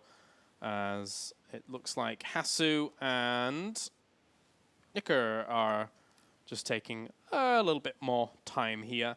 But have I seen Hasu play Tychus? I don't think I have. Because every time, the thing is that every single time Wellmet have actually played so far, we've had hit them either ban Tychus against Planet Key Dynamics, where they were first pick, and then they just wanted to be able to get their first picks nicely done. And then we've had bans or him actually been, I can't recall if he was playing it in game number 1. Was he on it? Or he was on the, no, he wasn't on the Nazeebo, so he must have been on the Tychus. Who? Game number, like Hazu? Yeah. Game number 1? Yeah, he was on. Yeah, okay, so he was. My mind is failing me. Again, a little bit ill still. I will recover eventually, and then these casts will be a whole lot easier. But yeah, so, okay, we have seen Hasuobs already on the Tychus, and now we're just waiting for Nika to ready up. Reyna is also going to be an interesting hero for this game now. I kind of like him. Reyna's going to be completely reworked, but the teams were already starting to actually play him a lot more. On this map, he can do a lot of work. And when I look at what we're having for the opponent, there's not really a lot to hunt Reyna down, so he should not be caught off position too much. I think he has very good chances of just like coming in from behind and or from the back line and really dish out the damage to the front. So if they are able to get a good setup for their fights where they just like move in to the opponent's team, they should be able to get their comp off here. I kind of like that setup a lot. That's a good point that you actually bring up, especially considering that they were, you know, waiting till the very end after the kind of prime choice picks to pick him up, and then make it a little bit harder for Wellmet to really react to the idea of going up against Arena. So yeah, we'll see what he's going to get done here on Black Heart's Bay. I mean, in theory, we could even see a Hyperion. We always theorize a little bit at the beginning of the match, but talking about the beginning of the match. Game number 3, ladies and gentlemen, at the ESL Major League. We are looking once again at Wellmet going up against 3D Max, and starting to the left side in this third game, we're having Leo from Korea for 3D Max on Uther, ADRD on Reyna, Nika on Vala, Shaihu is playing Arthas, Jove is playing Zeratul, and to the right side of the map, it is Wellmet with Hasuobs on their Tychus. We are seeing Nomi playing Muradin, Gerd Amherd with Sergeant Hammer, Soccer playing Tacita, and Hiruke on Brightwing. I'm Caldo with me as Calarius, and we're going to bring you this last game of the best of 3 series between 3D Max and Wellmet. All right, so heading off already up to the Watchtower, it's going to be Sergeant Hammer as well as Reyna going to be sitting down in the bot and challenging for this Watchtower. Important vision control here. Leo from Korea can take a little bit of damage on the start of that. Yeah. And we have a few adjustments already in terms of how the builds work here. Well, first of all, what we said in the pre-lobby is already a reality. We have at the bottom lane the Sergeant Hammer going up against Reyna, so that penetrating round that Reyna has is going to help him to keep the Sergeant just a bit far out of the reach from the towers. Still the battle at the Watchtower, by the way. And the heroes picked up some interesting talents. At least Reyna and Muradin did. Muradin is going for the Thunderclap build, which we see against a lot of right-click damage, and that is definitely the case with Jove, Nika, and Reyna being playing the heroes that they play in this particular game. So we're seeing that, and we also have an adjustment with the Seasoned Marksman taken by Reyna. And that will allow him to get the extra damage in, especially since there are, of course, also the mini-camps on the map to consider that give you extra stats for that. Yeah, especially if he's going to be sitting around in the bot lane as well, which will be a little bit more quiet compared to a bit more fighting up at the top. But, of course, up until the point when those coins come up, and then they will be challenging for that. So there is an opportunity for him to get quite a bit of farm here in terms of those kills. Yeah, and he's trying to get that farm in right now. At the top lane, we have, of course, both of the teams just like trying to soak the experience. When it comes to coins, we have Hasuobs so far with 2, but most of the coins ended up in the hands of 3D Max, so they were already able to just dominate that first part of the chests. They're moving in again with Zeratul and with Shaiku on Arthas, trying to lock somebody down, but Hasuobs was already in full retreat as he saw those two coming. Good Amherd and Hiruke able to push back in the bot lane though and make sure that Reyna isn't having any room really to apply some pressure or even push the lane too much, but will actually push Good Amherd back with that shot. So what's going on there? Yeah, that penetrating round is extremely important when it comes to the defense that we are going to see at the bot lane. Just making sure that he can always push Gadam head big a bit so that he is not in range of the towers, cannot do too much damage.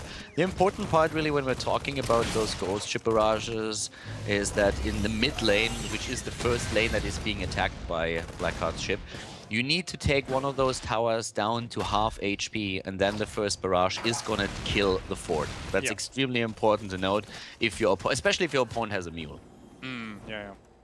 Yeah, you don't want to be wasting those shots on Blackheart's ship, that's for sure. And, well, good Emherd and Haruka down at the bottom, just actually retreating off for a little bit there, looking to get that siege camp just a little bit later than that 2-minute mark, trying to get back there and get that going.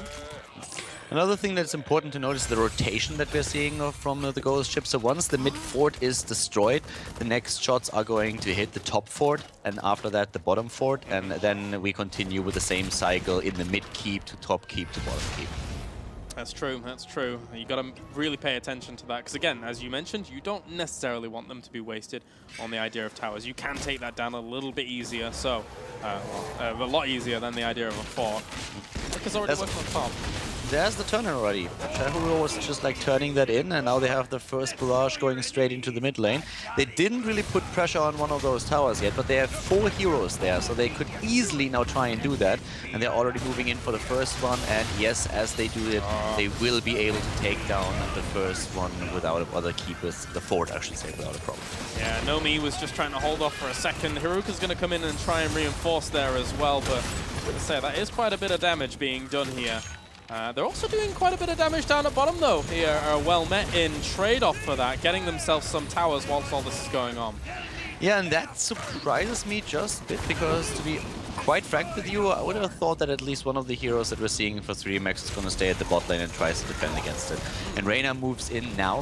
The fort wasn't lost, and that's the important part, but they destroyed the wall, and they're also going for the next camp, which is the hard camp at the bottom lane. It's going to give them 2 additional coins, and also, of course, more pushing presence than the bottom. The chests spawn at right this point, so top chest is most likely going to end up in the hands of 3MX, and the bottom chest in the hands of Wellmet. But Wellmet has a very neat push going on for them after they take this hard camp. Wow. Oh, Reyna and Arthur's actually obliterated that chest very fast, so the speculation of where that was going, unfortunately, didn't go the right way, and they get a lot of the coins from that, which makes the potential of putting on a lot of pressure with Blackheart later on pretty good, as long as they don't actually lose a lot of those coins. Yeah, but there comes the turn, and now nice dodge by Nikai against the Stormbolt that we saw from Nomi there. But now we have that barrage going on for Wellmet, and that also means that 3MX cannot turn in, and both teams are fighting for the faster level 10 now. Yeah, it's very, very close here, as both of them take it at exactly the same time, so they have to be a little bit careful. It is going to be Hyperion actually taken here for Reyna, but he's already going low. A grenade as well as some overkill damage, trying to take him out, but Hasu will get out of there. Yep, Hyperion, we talked about that a bit earlier, and I can't believe that it's really happening. With the Void Prism, it's a great talent to take, and they are putting it to good use, doing a lot of damage. Hasu jumping out of mode immediately, not even the healing ward helping him out there. And suddenly the lockdown against Soccer, and Tazadar needs to get away. Does he have Dimensional Shift up? He could really need it. I can't believe Hasu got out during all of that. I can't believe it, but that is the case. Now 3D Max are actually going to back off. Neither team losing a player during that exchange, despite big damage being traded. But in the end, the sustain here for Wellmet has won out, and they're continuing to push on that bot lane. AD already used the Hyperion pretty early in that fight. He wanted to push them back, and he succeeded with that, but that's also why he didn't get as much damage in as he was trying to go for.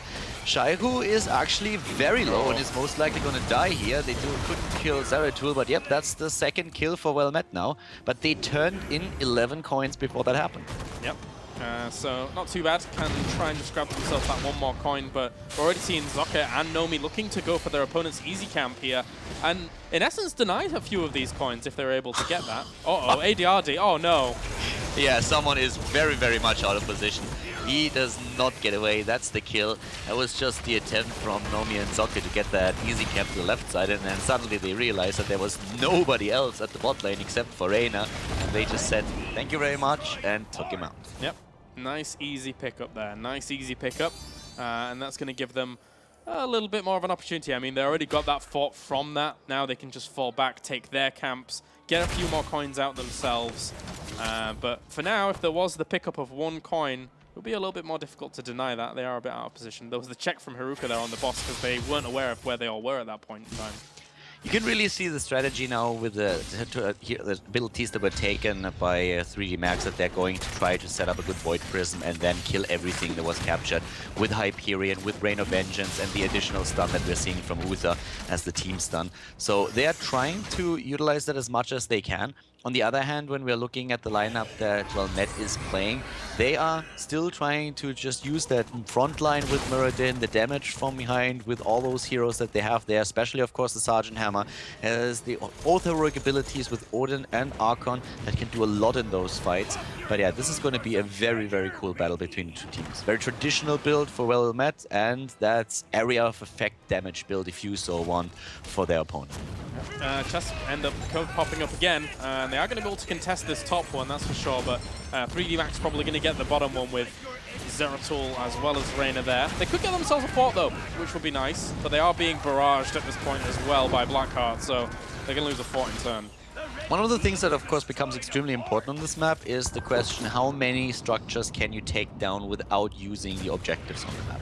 Without using those ghost ship barrage. Because if you're able to, let's say, kill all of the forts without that, it means that you get very easy access to the keeps, since the cost for every single ghost ship barrage is, of course, increasing. Yeah, you're right. If it costs less later on in the game, then you're having a very, very good time. There's actually 5 up top, and they do show in the vision of that watchtower, so they're actually going to show the position on boss and engage it. So it's dying very, very fast. They're going to have to get up here quickly. It's going to be an easy picking for them anyways. Void Prism is up, so worst case scenario is Zeratul has to use Void Prism. Yep. And going to get out of there as well. Unfortunately, Wellmet kind of get caught off guard of that. Of course, they did get that turn in. There is barraging the top here, and the Void Prism has locked them down in position. Oh, what a great Hyperion! Really nice, but Uther dies first, and Wellmet is still alive, and as I say, down goes Hazops. Hyperion still doing damage, but that positioning from ADRD was beautiful. Such a sick combo. Such a sick combo. Able to take so much damage towards Wellmet there. And all the while, the boss has been able to push on forwards. Actually, 2 siege minions have been doing all right at the bottom lane again here. Bit of deja vu, but, well, that boss doing all right. That was pretty awesome. I mean, ADRD walked to the left side here, trying to get the perfect angle for Hyperion, and he did. They lost Uther in the engagement as he was trying to get his team stun off, but then they killed not only Hazu, but also Tacita. So they have a slight lead in experience, are able to take now the objectives on the map, which in this case are the mercenaries down to the bot lane. Looking at the talents, we have now Frost Shot on Vala as well, Relentless on Arthas is going to keep him alive even a bit more. And these are now the talents where especially Zeratul gets this massive buff in mobility with Wormhole and then also the double bomb with the singularity spikes that he can use. There are 9 coins on Yoruba that he wants to turn in. And yeah, this is starting to shape up as a very, very nice match for 3D Max if they can get those turns now. Yeah, they've got a lot of coins available to them. They just want Joey as well as Shaiku to turn in here, and that will be a lovely little 14. The rest are going to zone out for now. Nomi really wants to jump in there and do something, but he doesn't have proper support available to him, and has to give that up for now. Give it up. Yeah, that could be another Void Prison, by the way. We're having the opportunity for them here. All the cooldowns are ready again. The Ghost Ship is doing his thing, and they can jump in right now, and it looks very much like they're going to try and do that. Shaiku is already moving in. Where's that Void Prism not being used just yet? Oh, Zocke already in Archon. Odin popped by Hazops. Are they disengaging? It looks like they're trying to. They can took a lot of damage during all of that. There's the Void Prism, though. 4 have been hit. And they're going to try and line up what they can here. There goes Rain of Vengeance as well as Divine Storm. Novi's going to take a lot of damage during all of that. And, oh, just barely falls with a jump out. There goes Zocke as well. Look at Leo from Korea. Manages to escape. I can't believe it. He gets away. Oh, down goes Reyna and Vala, though. But yeah, that he lives, that is insane. Hiruka is so low as well. All of them are trying to get away. At the end of the day, it's a 2 versus 2 trade between them. But that was a very, very sick battle.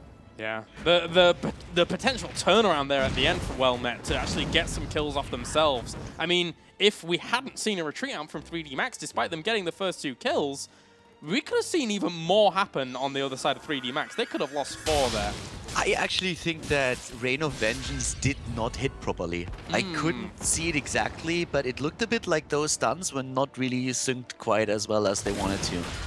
We had an immediate drop on the hit points of Uther, and I'm not really sure if that front line that was trapped under the Void Prism was stun locked as much as 3D Max was hoping for. Reyna's Hyperion did a lot of work there, but that could have been like much worse for them. I mean, it's always a shame when you're 3D Max, you line that up really nicely, and the target you have to end up focusing in that situation is Nomi, the Muradin, right? Yeah, of course, you want somebody else, but that's just how it goes. That was the closest target. That's who they took down fast. But in the end, if it had have been one of the squishier players, they could have taken them down even faster and limited a lot of the damage. So, you know, it goes blow for blow in the end. Yeah, now we have coins up on the map again, chests, and also the turn-in attempt from Wellmet that has not been spotted yet. So the chest is being taken, but Wellmet is going to get that turn-in. They're going to get it fast. We have camps pushing for the opponent now, though.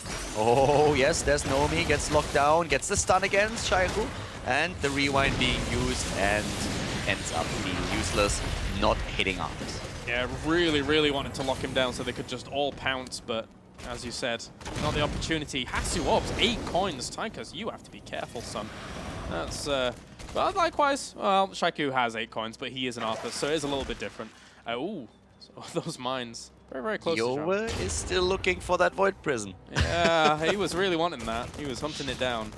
Yeah, and Wellmet moves back and leaves now the turn into their opponents, which is not quite giving them... Yeah, it doesn't give them the Ghost Ship Barrage. Not just yet. 13 out of 16. Yeah, and it's getting pretty expensive for them now, actually. So as this goes on, there is a slight little favor there for Wellmet if they want to actually get that going. But of course, they still have another outer fort to push down, which they would love to do later on. We just brute force alone. Yeah, at the top lane now, Nomi and his team, they are looking towards the boss. I don't think they can really engage that, especially not with Void Prism still being up, even with the Tassadar in the team. And this is, yeah, there's Oracle already being used. The attempt to stunlock somebody with a Storm Bolt not working out just yet. And once more, Zeratul is waiting for a chance to drop his Void Prism. Good aim heard, was sieged up, gets himself into a better position though, just moving back. Clearing up a few of these mines though. Very important there, nice little move by ADRD. They can be a hell of a nuisance later on if they are left alive. It must have taken Bullhead Mines, right? Yeah, so even the displacement that Bullhead Mines offers during these fights can be crucial. It can really get you out of spot. I love how it just like jumps in, jumps out, doesn't even reveal himself, doesn't use anything, just says like, okay, I only want to see what's going on, I only want to see where exactly they are, if they're maybe clustered behind this wall so that I can get that Void Prism. Shaiku has to move back, takes a bit of damage there to Storm, almost gives up the position here of the Watchtower, and without that, it makes them a little bit blind. They don't have Oracle to work with the 3D Max, so they really want to contest this position. Slow start to this fight. Yeah, both teams still looking at level 19 now. There are no 20 talents just yet. And both of them really making sure that they get the proper position, especially Get Amherd now in the mid lane with the tower. Has the vision that he needs. Storms coming down one after another, locked down with a Howling Blast, but still no Void Prism, still no initiation by 3D Max. Maybe now trying to go in, and there it is, they're going for it, right away. Here comes Hyperion, where's that stun? This time really gonna get Tazlobs. Oh my god, they dropped so low already, but now with Odin Arco, they have a ton of sustain and they're using it. Yeah, they were able to kill off Odin quickly, but Hasu managed to jump out just after that was all going on. Tassadar really powering out a lot of damage there. Neymun's going to jump forward, looking for the pursuit, tries to get hammer down on Arthas, isn't going to continue it on though. Very well done here. Like, surviving that was not easy from Wellmet. They got all of their abilities in first, but now they lose another chest, and 2 of those are on the map. That's a lot of coins. That's 10 in total once again. and they're not going for boss yet either. But yeah, surviving that was very well done. We had everything just like popped by them. Had those heals, the first aids being used, and they survived that without a single loss. But now it's going to be another ship against them.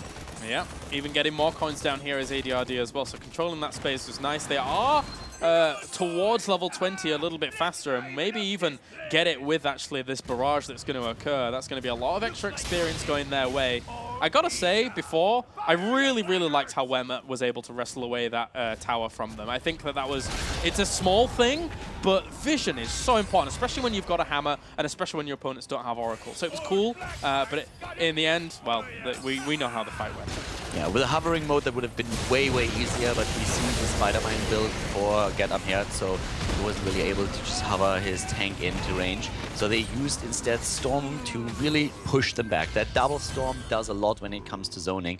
And now they are attempting to turn in again, or are they just contesting boss immediately? There's a lot of coins on the hand, but yep, there goes the boss. They're a bit too late, and this should be another turn in then instead. Yep, that's not too bad for them. They're going to have to all fall back and try and reinforce there. There is the wall in the way of that keep, though, so that boss shouldn't be able to get too much done. Although, well, of course, we actually have the hard camp also pushing forwards as well, whilst they're going to take their own hard camp. So that is quite a bit of damage. They can probably get the wall quite nicely. Yeah, level 20 is now also jumping in. Legion of Northrend already used. One Bolt of the Storm should become a second on Vala. There it is. And of course we see the additional Hyperion upgrade into the Battle Hyperion. For Uther, the Divine Hurricane is probably going to be the choice. And we have them. Do we have them already with a complete... Yeah, it's another shot. That's going to take down the mid-keep if they get it. So really keeping themselves in this. Also getting the bribe down there on the enemy's easy camp. To have that push on forwards as well. That will be reinforcing Killed-Off quite quickly, but they're getting extra coins for this on their opponent's side of the map, which is nice. Yeah, and right now it's actually a very close game still. We have 6 kills against 4. Yoba is looking for a fight. Both teams have so many coins that you don't really want to lose them. And suddenly, Chaihu is being attacked here. We have Zeratul in position still, but he needs to be careful that he doesn't run into that minefield. At the same time, they're moving back here. And yeah, they are just fighting for map control in the middle, but there's mines everywhere, and they need to get rid of those first. Yeah, here comes ADRD as well as Arthas to clean up some of those. All right, so it's going to be a small contestant here for a while. Here comes Brightwing to help this fight out. 10 coins on Saiku, wow. Is he going to use that Void Prism here again? That's of course what they're trying to go for. Once again, that attempt to take down the entire team in the Battle Hyperion, and also that Divine Hurricane is going to add a lot of damage to that. And that's most likely what's going to happen here very soon. Yova is looking for it. Goes actually for a double singularity spike that doesn't really hit anything there just yet. Yeah, there was quite a bit of damage being pumped out to Nomi, thanks to just the pure range of Vala before all of that as well. But this is going to be a slow fight. He lands a Howling Blast on Nomi, but they're not going to follow that up just yet. He saw the positioning of Leo from Korea, and, well, there could have been a nice Divine Hurricane there if he'd have committed to it, but decides to play this a little slower. Again, they're actually taking a lot of damage. It's the chip away potential of the composition that we're seeing here from Wellmet that does block. They should move back, and they're not. This is a bad decision. They cannot fight such a long battle against the hammer. That just does not work at level 20 when you have Advanced Lava Strike. Now they use already Void Prism. They lost Zeratul. It was a bad choice to really stand there this long. They need to move faster if they are against the hammer. You cannot do that against him. On level 20, the range on the Advanced Lava Strike is insane. The damage is crazy, and they were half hit points without even a battle happening. I guess they really, really wanted to contest that coin turn in, because now we're seeing Wellmet pile on the pressure again, hitting this wall. The middle lane is already being hit as well. And 3D Max. They could have protested, you know, they were just too timid. They need to grow a pair in this situation and just either go for it or retreat. That's the choice that they have. They were waiting for the opportunity, they didn't get it. ADRD suddenly extremely low. Battle Hyperion is being used, and Battle Hyperion is doing damage, and that's stun. Muradin is already down. Can they kill more than that? Look at the Heroic just speeding himself up, and he barely survives. Yeah, and they're not going to take out Arthas anytime soon. He just powers on forwards. He's going to pick himself up a Hasu Orbs kill on the Tychus there. And Hiroka, as well as Gerdam Herd, should be able to get out from here. But those are a nice few kills there going to 3D Max. Yeah, that was very, very well done. And it started all with them trying to initiate upon Reyna, and Yeah. that just didn't work. So very well played here by 3D Max, turning that around. I was already fearing for their life in this game, to be honest with you, after that kill that we saw on Zeratul. The mid keep still has been taken by the turn-in that they saw earlier. Now we're having 3 heroes still down for Wellmet. 3D Max is doing well, is trying to get more coins so that they can get the turn-in. They're going to move into the middle of the map immediately, and that turn-in would drop the mid keep for 3D Max as well and put some pressure onto the top one too. Yeah, very, very close game in this best of 3. Very nice to see this kind of as close as it is. Actually, middle keep has taken more damage than I even expected it to have. It's already quite low. So if they were to mount some kind of assault through there, maybe they could pick that up. But they're going to play it slow. They're just going to take themselves those coins, and that's going to bring it down, as you mentioned. Yeah, the boss is 20 seconds away, so with that happening too, there's an option of the teams fighting it out at the top lane, and whoever gets the boss will have a very good position to either push in with it, or just say like, okay, we're gonna get a free turn in here now. So at least the middle lane will gain some stability here for 3D Max. Also a few cannons heading up to the north and trying to do some damage there, but shouldn't be able to get that fort. So for now, just heading on back. And as you said, the boss has respawned, so this could be the next point of contention. Nomi, Gurdam, Herd, Hasu, and Soccer are already up here. Yeah, and looking at the bottom lane, we still have Hiruka starting to push those waves back that are sent up against the bot lane, and that remaining keep that we see there. We have now everybody just moving up towards the top. Right wing is going to jump in soon with a phase shift too. But you could see in the last battle what happens when that battle Hyperion is getting a good angle on that fight. And if you can set up with the Void Prism, then Wellmet needs to be super careful and really pop Odin, Archon, Avatar on Muradin and make sure that they somehow are able to stay alive. Because that's not going to be easy. Take the hard camp now, wrestle back the vision here, but not as strenuously as previous on that watchtower. But they're actually starting boss, and we're already seeing Joey move up there, and he does spot this, I think. He should be able to. Yeah, there should be an Oracle. Soccer should still have Oracle available, and they're starting to move in. It's once again slow. They need to initiate at some point. They need to make a decision.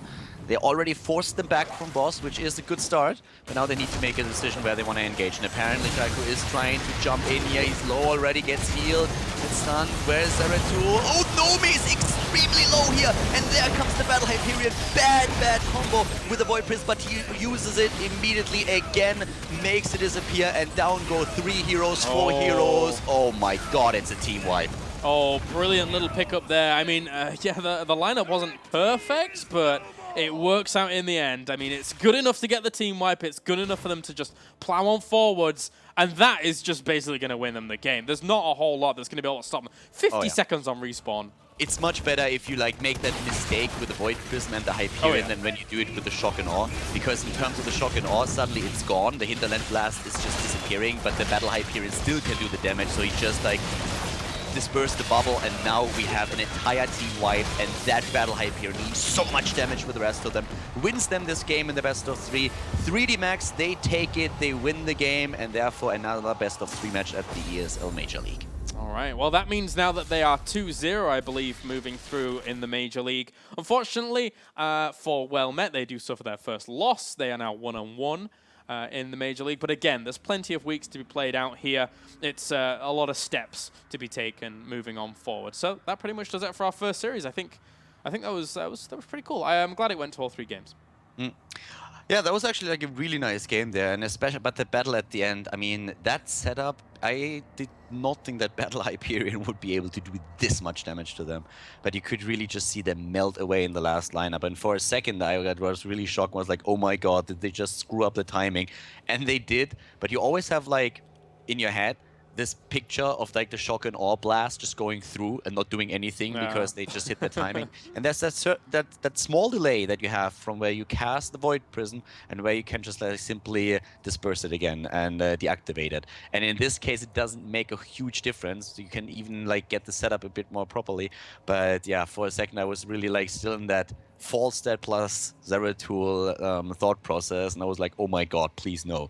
Because there's nothing worse for a team when such a simple mistake ruins a game for you. Yeah, these other hero abilities, they have a little bit more of a lasting presence than Shock and Aura, Hinterland's Blast. But anyway, that does it for our first series, guys. We are going to go to a short break here at the Major League, and then when we're back, we're going to have Planet Key Dynamics against BR Bakers.